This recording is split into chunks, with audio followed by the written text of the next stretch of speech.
In the following circuit, the 30 volt source has been applied for a long time. The switch is opened at t equals to 1 millisecond. At 4 milliseconds, the voltage across the capacitor is. Here, Vc of 0 minus is equals to Vc of 0 plus is nothing but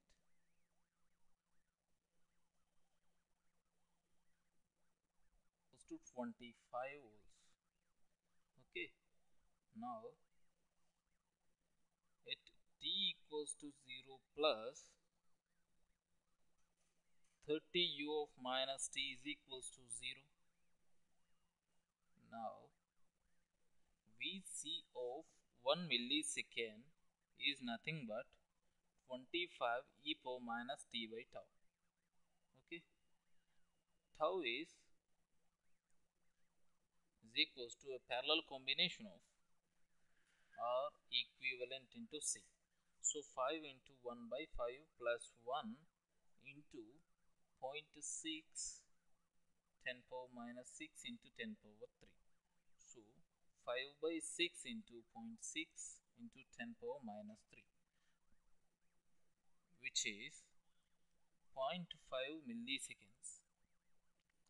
That is 25 e power minus 1 by 0.5, that is 25 e power minus 2, which is equals to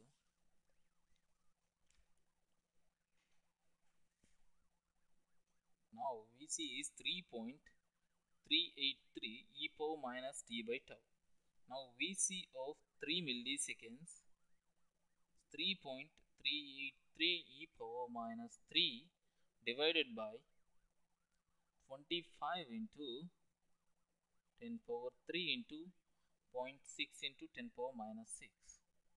So which is nothing but 3.383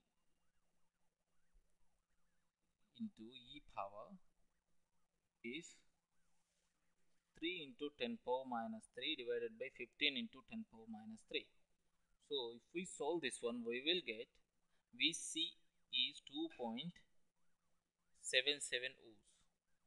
That is option D is correct.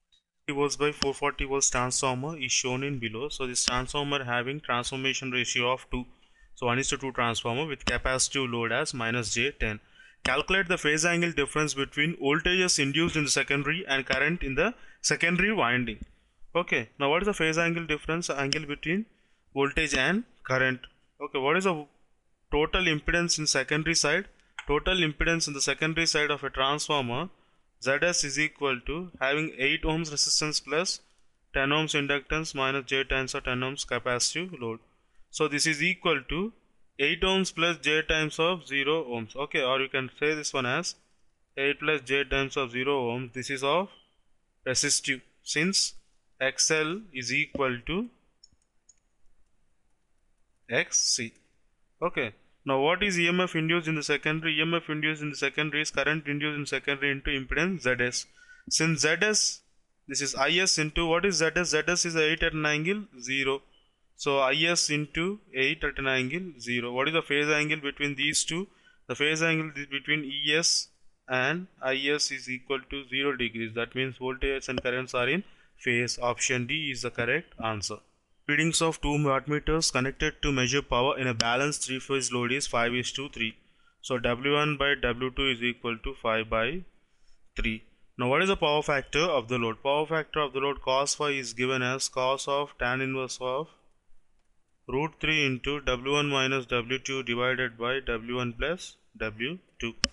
Now I can write this one as cos of tan inverse of root 3 into W1 by W2 minus 1 divided by W1 by W2 plus 1. So what he has given? W1 by W2 ratio as 5 by 3. So this is cos of tan inverse of root 3 into 5 by 3 minus 1 by 5 by 3 plus 1. So this is cos of tan inverse of root 3 into 5 minus 3 is 2 divided by 5 plus 3 is 8. So this is 1 by 4. You will get it as 0.917. Now how to decide whether it is lagging or leading? in this denominator, if you have plus sign, positive sign, then it is lagging, negative sign, then it is leading. Okay, so since we have positive sign in this part, okay, so this is 0.917 lagging, that is option A is the correct answer. Loop gain of the op-amp is 92 dB. The gain error of the amplifier is, here the amplifier given is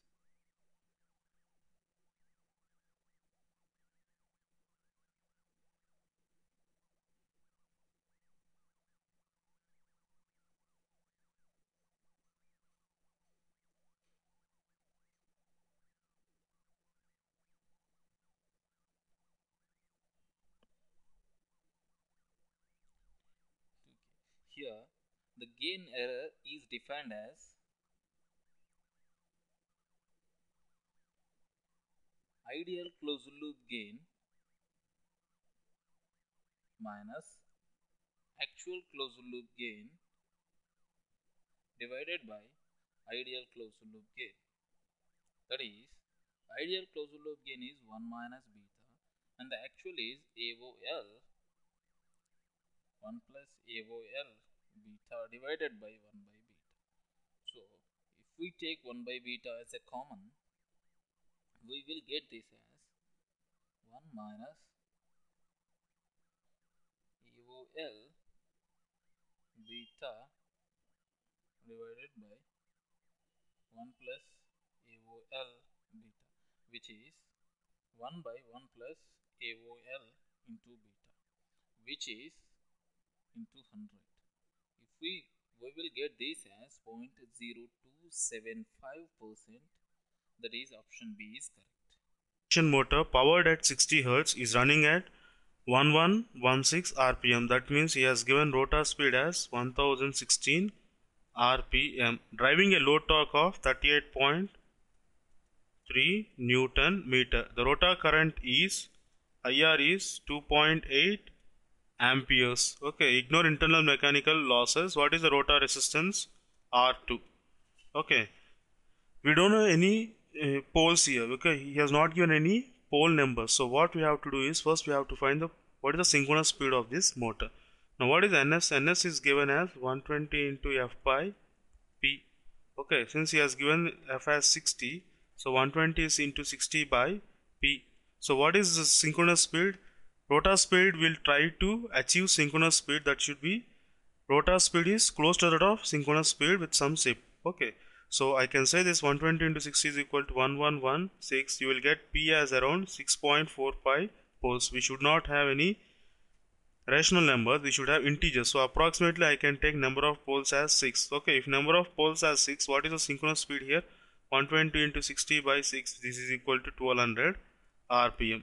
So this is the synchronous speed of the induction machine. Now what is slip here? Slip S is equal to, slip is given as S is equal to NS minus NR by NS. So this is 1200 minus 1116 divided by 1200, which is equal to 0.07. That means we have a slip of around 7%.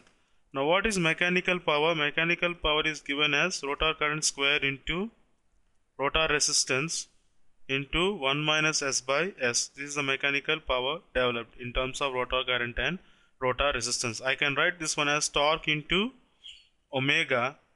Okay, so what is the torque value? We have 38.3 Newton meter into 2 pi NR. Okay, this is omega or rotor speed. So this is NR is 1116 divided by 60. Okay, so mechanical losses we will get it as P mechanical is equal to 4476. It should be divided by 3 because we have a 3-phase system. We have to convert it into single phase. Rotor current we know as 2.8 square into RR value is, we have to find it out. Rotor resistance 1 minus 0.07 by 0.07 is the slip. From this we can find it at rotor resistance as 14.3 ohms, which is option B.